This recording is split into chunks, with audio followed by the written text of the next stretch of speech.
Tagal ma'am, baka mamatay na ako, hindi na nila ako maimbestiga.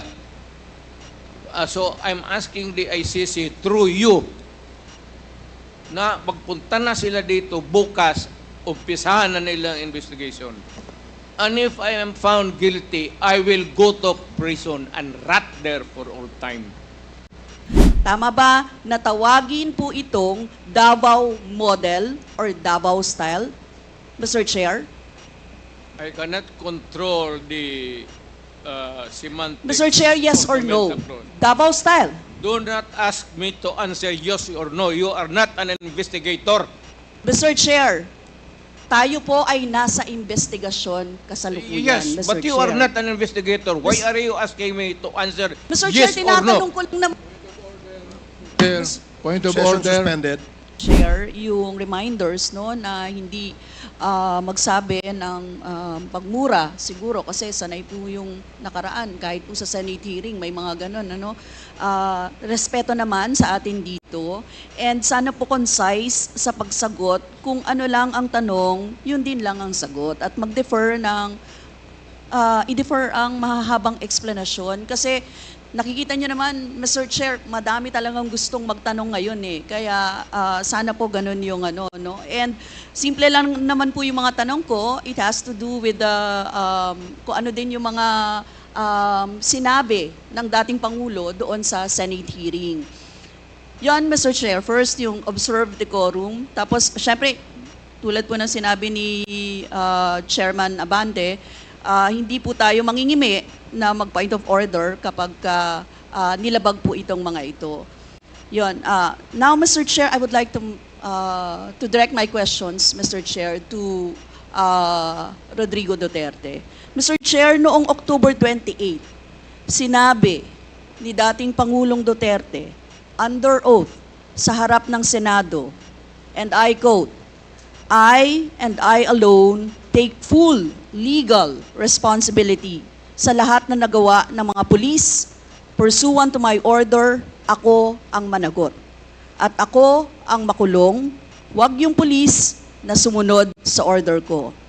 Ang tanong natin, Mr. Chair, the families of innocent extrajudicial killing victims are present. Yun po yung pinagsalita nyo kanina. So can the former president look them in the eyes and say once more that he takes full legal responsibility for the deaths of their loved ones, Mr. Chair?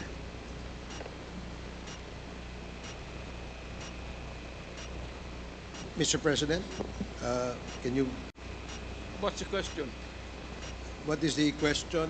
Can you repeat the question? Mr. Chair, sinabi niya po na full responsibility. So, Mr. Chair, totoo ba yan? Correct. Very correct. Since I was a president, and there was this, until now, serious problem about drugs, I had to issue or make a policy statement about drugs. At all that happened, yung nangyari pursuant to my order to stop the drug problem in this country, akin yun. Akin na akin yun. Ako ang nagbigay ng order kasi ginawa nila illegal or legal, akin yun. Thank you, Mr. Chair. I take full responsibility for it. Thank you, Mr. Chair. Yun po yung tanong ko. Yung families of innocent extrajudicial killings, kayo din. File the case in court. Mr. Walang Chair. problema. Nandiyan ang korte. Yes, Mr. Chair. Second question ko. Responsable kayo kasi polisiya nyo yon. Kumbaga, tatak Duterte. Dahil polisiya nyo rin yan, tama ba? Sa Davao. Nung nasa Davao pa kayo. Tama ba na tawagin po itong Davao model or Davao style, Mr. Chair? I cannot control the semantics. Mr. Chair, yes of or the no? metaphor. Davao style. Do not ask me to answer yes or no. You are not an investigator. Mr. Chair, tayo po ay nasa investigasyon kasalukuyan, Yes, Mr. but you Chair. are not an investigator. Why are you asking me to answer Mr. yes Chair, or no? tinatanong ko lang naman. Chair, point of Session order. suspended.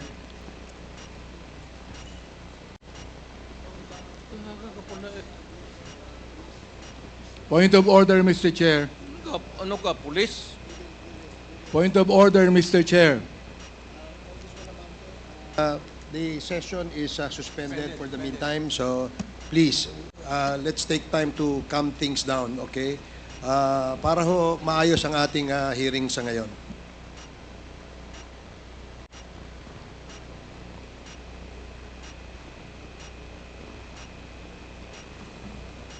Hearing is resumed. Please proceed, Congresswoman Rosas. Yes, Mr. Chair. Napakasimple lang po ng tanong ko. Tinatanong ko lang po kung yes or no, Davao style ba yung inyong modelo. Mr. Chair, ayaw niya sagutin. So, Mr. Chair, hindi ko maintindihan yon. I'm What is sorry, your personality, Your Honor?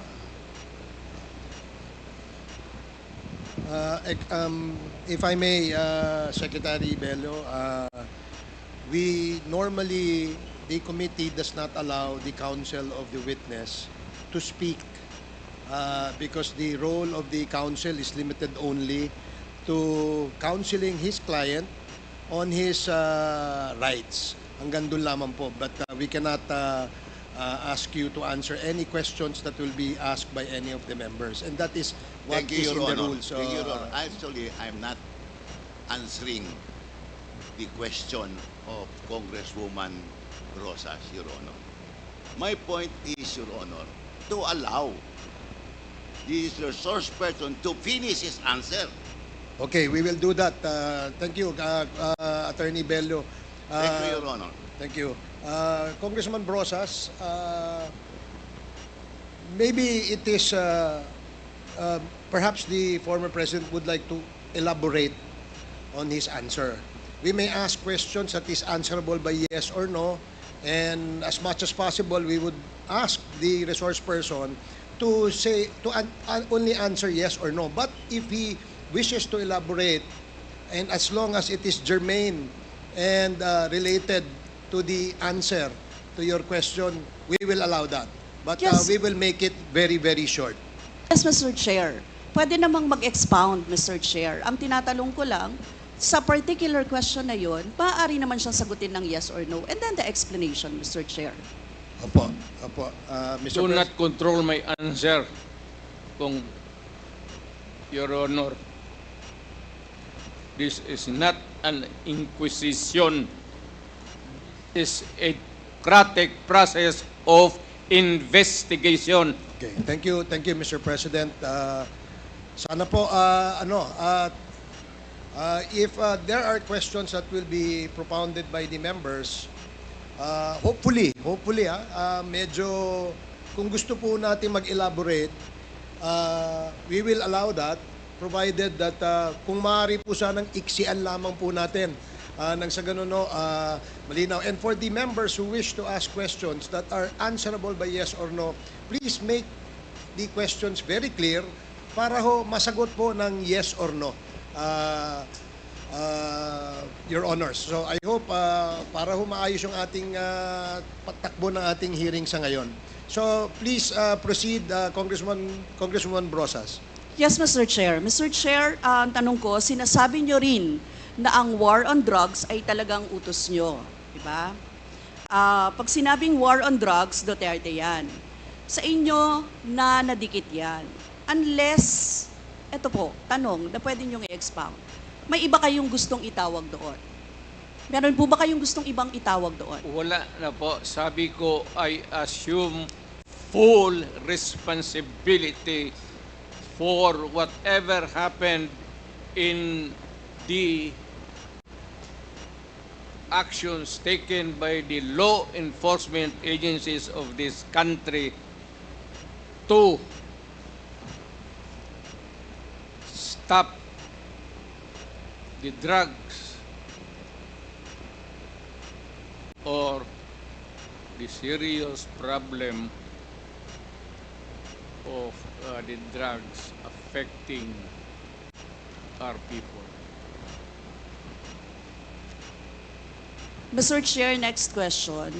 Nung naging mayor po kayo, sabi nyo naging safe ang Davao. Tama po ba? That would be that should be answered by a third person. I would not be answering that. It would be presumptuous of me to conclude. Hindi ako magsabi. I never said that Davao City was not publicly. Mr. Chair, as mayor, masasabi nyo na naging safe ang Davao sa panahon nyo? Talaga. Kasi Talaga. walang kriminal sa kalye, Talaga. walang snatcher, Walang snatcher. walang akyat bahay, Walang akyat bahay. walang magnanakaw, Walang magnanakaw. walang mamamatay tao. Walang mamatay tao. So yun po lahat? Yes. Oh. So walang mga kriminal o walang insidente ng kriminalidad. Bakit po? Merong mga incident, not totally. It would be a dream of a city not to have any criminal incidents or violence. Pero overall, Davao City was safe.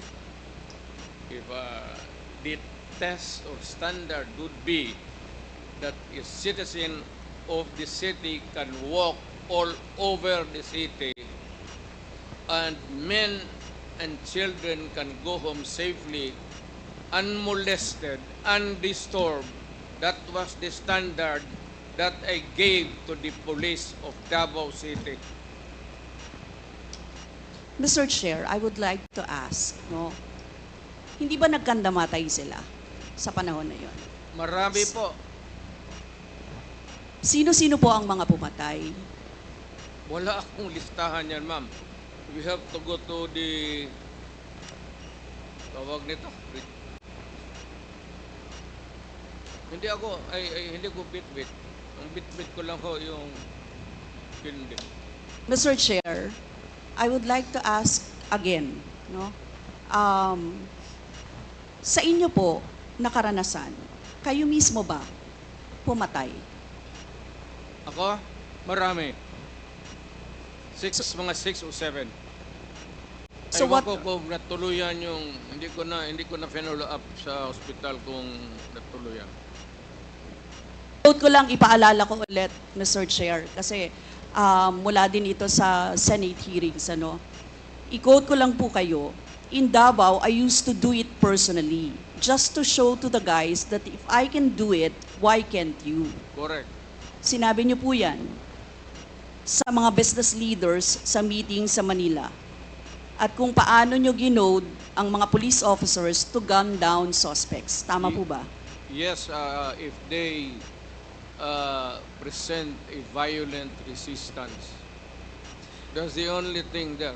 You can kill the criminal if you are personally in danger of losing your life too. Ito But ba, hindi mo pwedeng patayin yung kriminal nakahandcuff o nakatali. Hindi trabaho ng lalaki yan.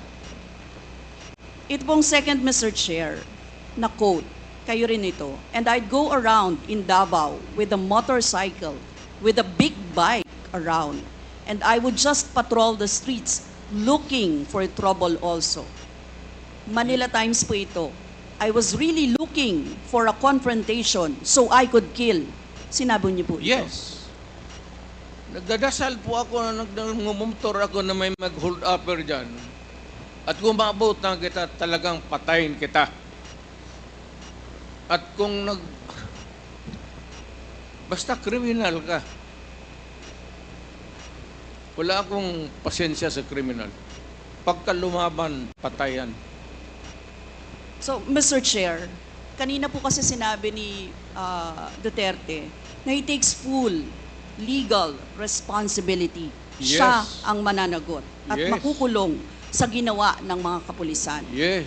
Kung sa inyo po ang policy, inaako nyo rin ang accomplishment nito. Yung lahat po. Kasi kung naaalala ko, sa War on Drugs, yung mga accomplishment, may nahuli, nagbebenta, gumagamit, gumagawa ng droga. Lahat yan. Ma'am, if you are the city executive or mayor, lahat ng utos mo na ginawa ng pulis, and all the consequences, sagot ko yan. Pati yung ginawa ng pulis, sagot ko yan. Pati po yung accomplishment kung may nahuli, enforcement of law yun. Accomplishment din po yung na-confiscate na drugs. Tama ba? Lahat ng trabaho ng pulis, because you are the mayor, inutos mo yan, and the consequences, or sometimes it's an incident can go right and go wrong. Protektahan ko yung pulis kasi ako ang mayor. Hindi magtrabaho yung pulis, matakot yan kung hindi mo backupan. So lahat ng trabaho ng pulis, nung ako'y mayor, for the longest time, akin yan. So, Mr. Chair, alam niyo po ba kung ilan ang arrested sa mga drug operations at how much ang drug na na-seize nung time na yan? Ma'am, I was not notified in advance that I have to make an accounting for the arrested persons in Davao City. That is, I would not want to. That would not be a proper question. For a Mr. Chair, resource sabi niyo person. yung accomplishment report sa inyo yan. Accomplishment, yes. Accomplishment is another thing. But you see, to ask for the number of arrests or killings, that would be a stupid question. Mr. Chair, sinabi po ninyo na aakuin nyo lahat. E di syempre may accounting din kayo, Mr. Chair. At kabisado nyo, kahit nga kabisado ninyo kung ilan ang hinuli, ilan ang pinatay, ilan. Dapat may accounting kayo, Mr. Chair. And I believe, Mr. Chair, noong 2017, correct me if I'm wrong, may President's Accomplishment Report kayo, Yes, Mr. ma'am. Chair. Tanungin kita, where were you the other day at 4 o'clock in the afternoon? Point of order, Mr. Chair. Yan nga sinabi ko. Yes, may I remind our resource person, Mr. President, maaari po ay wag po, iwasan po natin magtanong sa ating po mga membro.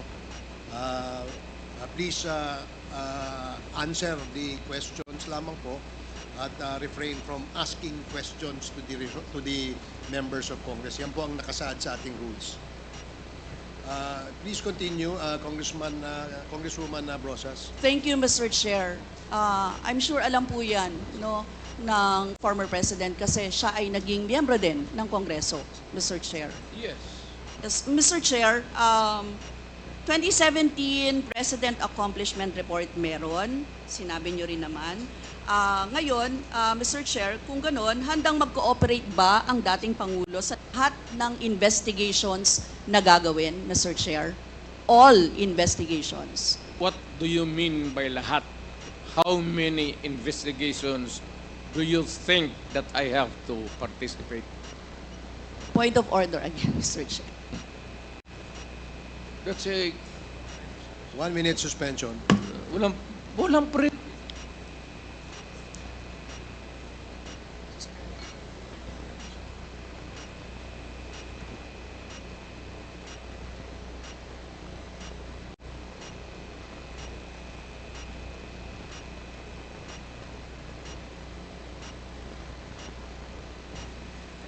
Hearing is resumed. Again, let me remind our resource person as well as our members that please refrain for the resource person refrain from asking questions to the members. Please limit your reply to the questions being asked. At sa atin naman po mga members, please go straight to the point. Ask the resource person the question that you wish to be answered. direkta para ho hindi tayo magtagal. Mr. Chair, Yes, you have, Congresswoman Brosas, you have 4 more minutes. Mr. Chair, may I interrupt? Uh, I am asking the... Is this related, Mr. President, to Yes, the it is question? related. I am asking yung nagtatanong to lay the predicate first Okay, before, sige po. para hindi tayo mawala. Sige po. Congresswoman Brosas, I hope you can consider the opinion of the resource person by laying the predicate before you ask the question directly to the former president. Yes, Mr. Chair. Mr. Chair, siguro, tatanong ko na lang diretso, Mr. Chair. Yung former president ba ay willing na mag-cooperate sa investigation sa ICC? Kaugnay dito? ICC, ma'am. I'm asking the ICC to hurry up, and if possible, they can come here and start the investigation tomorrow. This issue has been left hanging for so many years. Matagal, ma'am, baka mamatay na ako, hindi na nila ako maimbestiga.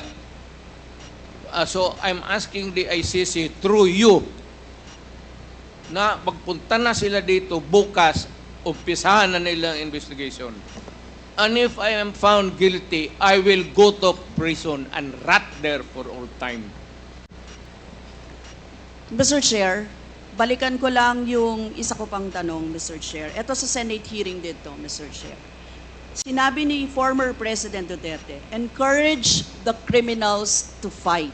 Encourage them to draw their guns. Yan ang instruction ko. End of quote. And the only way na hindi kayo makulong and to justify the killing is bigyan mo talaga ng panahon na lumaban. Tama po ba? Yan ang sinabi ninyo. Yes, because that would be justified kung lumaban. Yan, kasunod pa lang po yung Ang question ko. utos ko- Ang question ko po ay, bakit nyo ine-encourage yung kriminal na lumaban? Para medyo maminus-minus ang problema sa syudad ko, kung may kriminal dito na 50, kung mapatay ninyo yung 30, di 20 na lang, hindi na masyado problema dyan sa akin. Ibig sabihin, Mr. Chair, hindi mapaparusahan ang nakagawa ng krimen in self-defense. Hindi man siya. Siya alam na matrabaho ng police, ma'am. The policeman should know when to kill and when to injure. Hindi naman kailangan sabihin na. May elements naman ng self-defense. Alam niyo yon, Mr. Chair. Diba? Not self-defense, man. Performance of duty. Performance of duty, but And elements of connected with self-defense. that performance of duty is self-defense. So, Mr. Chair, ano-ano yon? Ang what? Elements of self-defense, Mr. Chair. Self-defense is when you defend yourself to avoid injury, serious, or you die. That is applicable also to a policeman who is performing his duty, because the policeman has to confront, ang civilian has to iwasan. But a policeman, a law officer, if you are a law officer, you have to confront the criminal. Ang sanabi ko sa kanila, huwag kang pumunta dito sa akin isina na may sugat ka, sipain kita, patayin mo. Bakit ikaw ang may sugat? Wala akong my language is brutal and raw for criminals. Wala akong pasensya, ma'am. I've been a prosecutor for 9 years. Talagang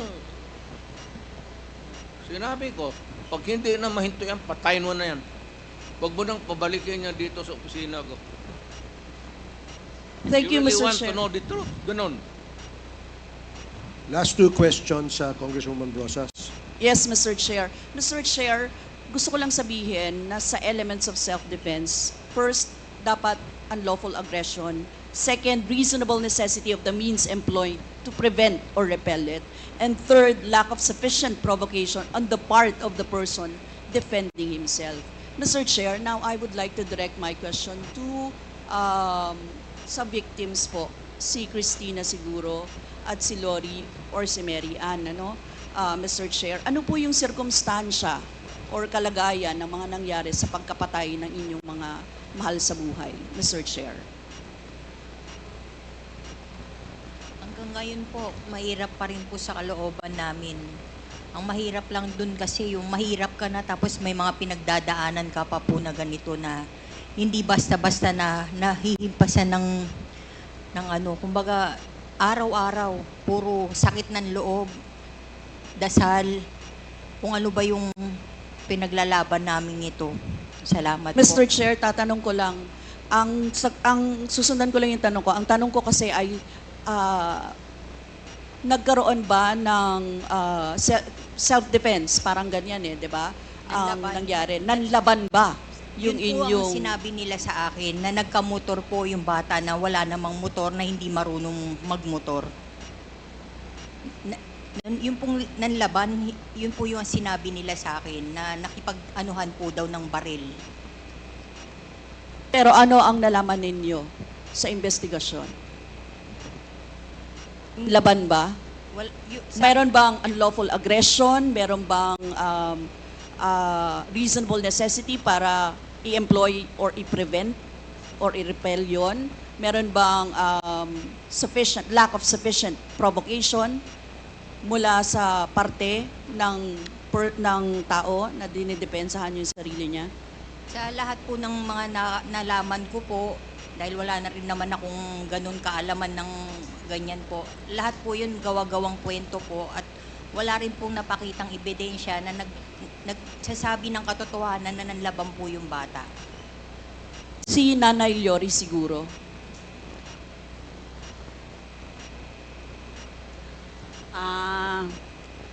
Sa parte po ng aking mga anak na dalawa, nawala po kasi sila ng May 11, tapos nalaman na lang po namin May 12 na natagpuan sila dun sa isang lugar sa Quezon City na patay na sila.